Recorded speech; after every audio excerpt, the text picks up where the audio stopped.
that is measurement conceptual question. So पहला question है, you will see on your screen, for an answer to be complete the units need to be specified. Why? यानी question में ये पूछा है कि for an answer to be complete, यानी complete answer देने के लिए the units need to be specified. Why? यानी जो यूनिट है वो क्यों स्पेसिफाई होने चाहिए, क्लियर होने चाहिए. सो सबसे पहले हम डिस्कस करेंगे what is unit. Unit is the standard which is followed by all the people. या हम कह सकते हैं the unit is the standard through which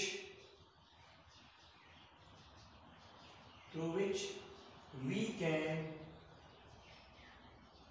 compare, we can measure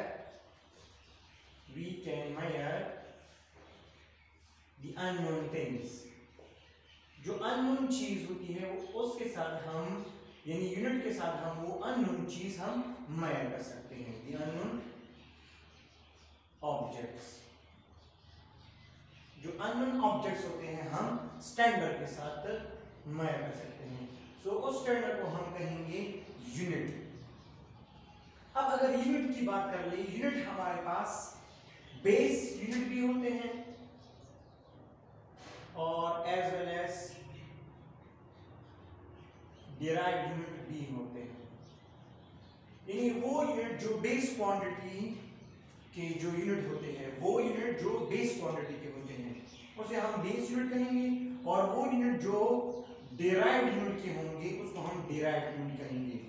अब ये चीज वेदर बेस हो या डिराइव्ड हो, सबके साथ ही ये कॉमन बात है. वो कैसे कि यूनिट को हम जब डिफाइन करते हैं वो हम ऐसे कह सकते हैं कि द मैग्नीट्यूड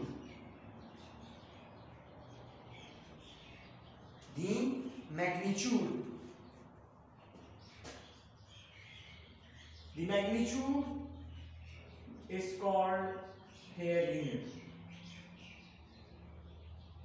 जो मैग्नीट्यूड है उसको हम यूनिट कह सकते हैं. कैसे? मैग्नीट्यूड किसे कहते हैं?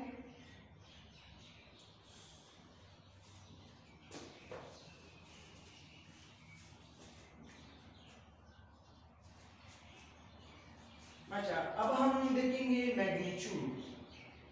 What is magnitude? Magnitude is a value या a number along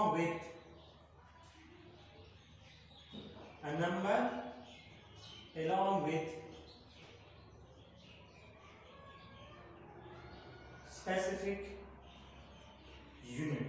यहाँ अगर देखा जाए यूनिट की बात हमने कही, सो जो भी हमारे साथ मैग्नीट्यूड होगा उसमें दो चीजें होंगी. एक तो नंबर होगा और साथ साथ इसके साथ यूनिट भी होगा. इसको हम मैग्नीट्यूड कह सकते हैं. अब नंबर क्या है? वो कांस्टेंट क्वांटिटीज होते हैं. और यूनिट हमारे पास बेस भी हो सकते हैं, डिराइव्ड भी हो सकते हैं. सपोज करते हैं कि हम कहते हैं कि बेस यूनिट है मीटर. सिर्फ मीटर को हम नहीं लिख सकते. क्यों? क्योंकि मीटर हमें कुछ भी इंफॉर्मेशन नहीं दे सकता. अगर हम लिखेंगे एग्जैक्ट इंफॉर्मेशन जो हमें देगा, यहाँ पे कोई न्यूमेरिकल वैल्यू होगी और साथ इसके साथ यूनिट होगा. तो 5 मीटर ये हमें इंफॉर्मेशन दे सकता है. सपोज 5 मीटर एक लेंथ भी हो सकता है, कुछ डिस्टेंस भी हो सकता है 5 मीटर. इसके अलावा हमारे पास जो यूनिट होगा वो मीटर के अलावा और भी बहुत सारे यूनिट्स को हम यूज कर सकते हैं. सो यहाँ पे हम कह सकते हैं कि यूनिट को हम जब भी लिखेंगे तो साथ नंबर भी लिखना होगा और साथ साथ यूनिट भी लिखना होगा. तब हमें वो कुछ वैल्यू देगा, यानी कोई सेंस बनेगा.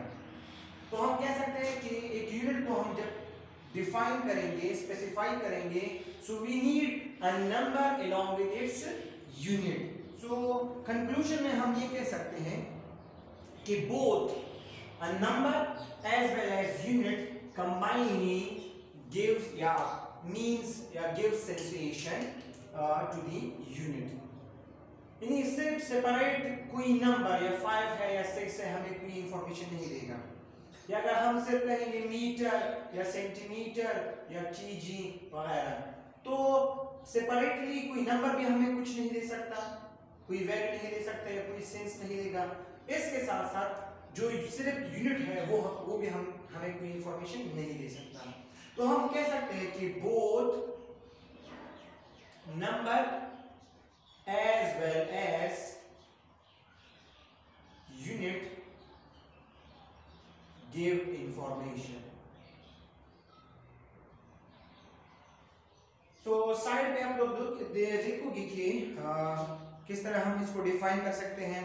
पहले यूनिट डिफाइन कर ली, फिर मैग्नीट्यूड, एक्सप्लेनेशन में नंबर किसे कहते हैं, स्पेसिफिक यूनिट, सो आप लोग ये डिफाइन कर सकते हैं। फिर लास्ट पे आप कंक्लूजन देखोगे, कंक्लूजन में हम ये कह सकते हैं कि फॉर कंप्लीट आंसर या to give complete answer, so both number and its unit should be written separately। number or unit does not give any information। Okay, so question 2 is what are the advantages of SI system or SI unit।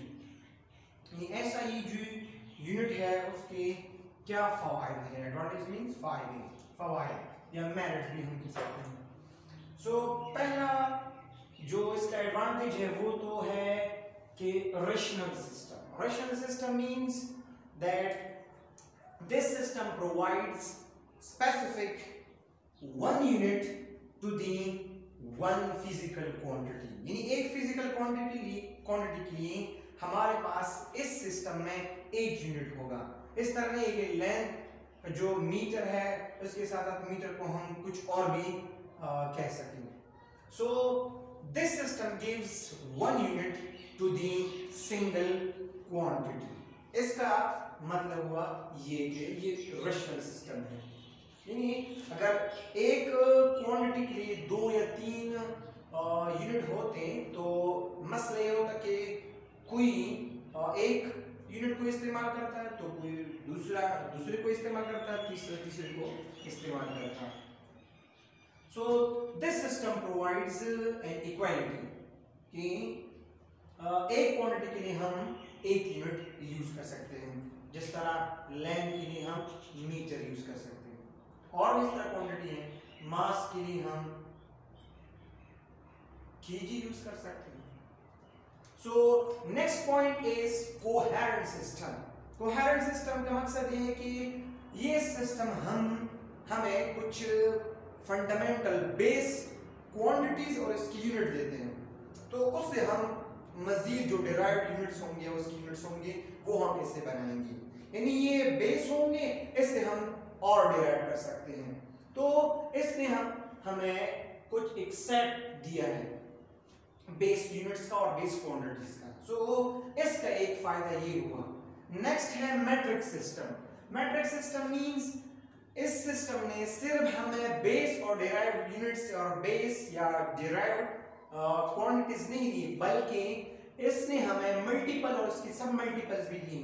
जिस तरह हम prefixes में कहते हैं कि एक number बहुत बड़ा होगा, एक लार्ज नंबर है या एक बहुत स्मॉल नंबर है, उसको हम टू दी पावर ऑफ 10 में हम लिख सकते हैं।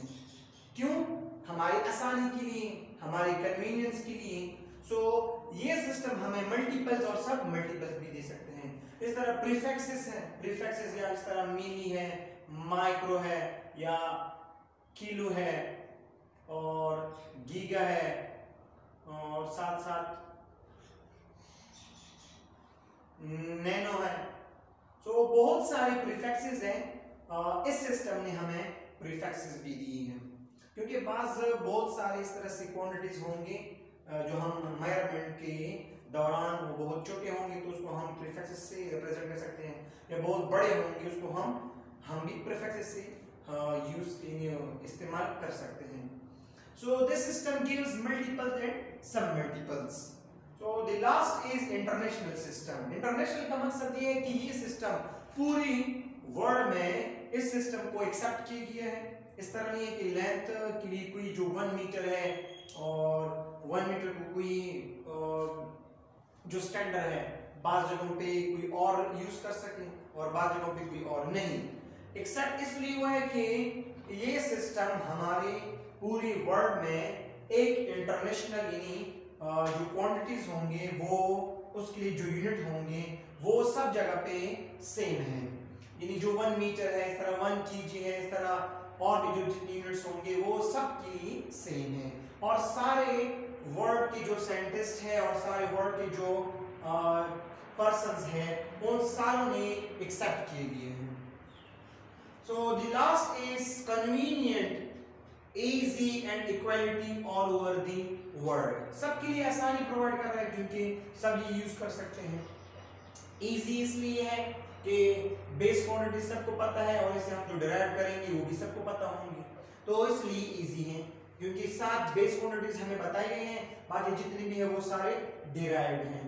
और इक्वालिटी इसलिए पहले जब एक चीज को नापते थे, लेंथ फॉर एग्जांपल एक चीज की लेंथ है, यहाँ पे सपोज करते हैं यहाँ से यहाँ तक जो बोर्ड का जो लेंथ है, बाज कोई फुट में यूज वो जो लेंथ है वो मेजर कर देते थे, बाज ये जो हाथ से हैंड से वो यूज कर हैंड से वो मेजर करते थे। तो इसमें प्रॉब्लम ये था कि बाज के जो फुट है वो बाज के बड़े होते या बाज के छोटे होते, इस तरह से हैंड जो है हाथ भी इस तरह से था कि बाज के छोटे हाथ होते तो बाज के बड़े होते।